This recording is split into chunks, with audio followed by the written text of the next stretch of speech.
বাড়িতে কালাকাঁদ বানিয়েছিলাম। খেতে এত সুন্দর হয়েছিল, আসলে একেবারেই দোকানের মতনই হয়েছিল।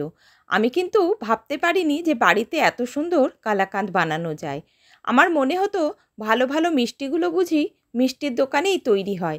বাড়িতেও যে চেষ্টা করলে এই ধরনের মিষ্টি বানানো যায়, এই ধারণা আমার আগে ছিল না। তাই সাহস করে একবার ভাবলাম চেষ্টা করে দেখি, যদি হয়। তাই পাড়ার এক কাকুর কাছ থেকে এই রেসিপিটা আমি নিয়ে নিয়েছিলাম, যিনি মিষ্টির দোকানে বহুদিন ধরে কাজ করছেন। কাকু আমাকে ঠিকঠাকই বলবে এটা আমার বিশ্বাস ছিল। তাই তার রেসিপিটা হুবহু ফলো করে বানিয়ে দেখলাম, সে কিন্তু ঠিকই বলেছে। বাড়িতেও এইভাবে বানানো সম্ভব। তোমরাও কিন্তু সাহস করে চেষ্টা করে দেখতে পারো, দেখবে একেবারেই দোকানের মতো হয়। তাহলে 1 কেজি মতন দুধ প্রথমে নিয়েছি দেখলে, সেটা বেশ কিছুক্ষণ সময় নিয়ে জাল দিয়ে ঘন করে নিলাম। এটা করতেই যা বেশিক্ষণ সময় লাগে, তাছাড়া ইনগ্রিডিয়েন্ট কিন্তু খুব বেশি কিছু লাগে না। 1 কেজি দুধের জন্য নিয়েছি 100 গ্রাম মতন পনির, যেটাকে গ্রেট করে নিলাম। গ্রেট করে নিলে দুধের সঙ্গে মেশাতে সুবিধা হবে। যখন দুধটা বেশ অনেকটা ঘন হয়ে এসেছে, তখন গ্রেট করে রাখা পনিরটা দিয়ে সেটাও ভালোভাবে দুধের সঙ্গে মেশাতে লাগলাম। এটা করতে সময় লাগছে ঠিকই, কিন্তু যখন তৈরি হবে তখন দেখবে একদম দোকানের মতন হয়ে গেছে। বেশ কিছুক্ষণ নাড়াচাড়া করার পর এই রকম ঘন যখন হয়ে এলো, তখন দিয়ে দিলাম কিছুটা এলাচের পাউডার।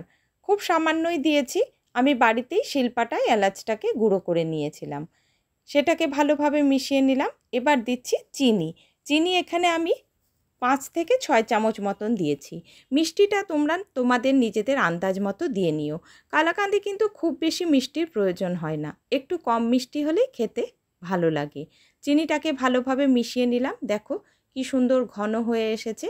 এরপরে আর খুব বেশিক্ষণ নাড়াচাড়া করব না, তৈরি হয়েই গেছে। এখন গ্যাস বন্ধ করে নিলাম। এবার একটা থালার মধ্যে ঘি মাখিয়ে নিচ্ছি, যার মধ্যে এই মিশ্রণটা আমি ঢেলে দেব। ভালো করে থালার মধ্যে দেখো ঘিটাকে মাখিয়ে নিয়েছি। খুব বেশি ঠান্ডা করব না জিনিসটাকে, গরম অবস্থাতেই থালার মধ্যে দিয়ে দিলাম। এবার একটা মোটামুটি শেপ দেব।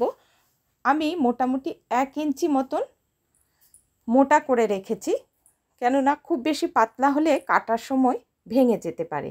দেখো সাইড দিয়ে এরকম করে খুন্তির সাহায্যেই আমি সমান করে নিলাম। এটাকে আমি 5 থেকে 6 ঘন্টা মতন জমতে দেব। যদি ফ্রিজে জমতে দাও তাহলে আরও কম সময় দিলেও চলবে। আমি ফ্রিজে দিইনি, বাইরেই রেখেছিলাম। বেশ ভালোভাবেই দেখো জমে গেছে। এখন দোকানের মতন কালাকাঁদের শেপ দিয়ে নিচ্ছি, মানে চাকুতে করে কাট লাগিয়ে নিচ্ছি। তারপর দেখো তৈরি হয়ে গেছে, একদমই দোকানের মতন মনে হচ্ছে দেখতে। এই দেখো ভেঙে দেখিয়ে দিচ্ছি, দেখো কি সুন্দর হয়েছে। আর খেতেও কিন্তু খুব ভালো হয়েছিল। পারলে তোমরাও বাড়িতে চেষ্টা করো।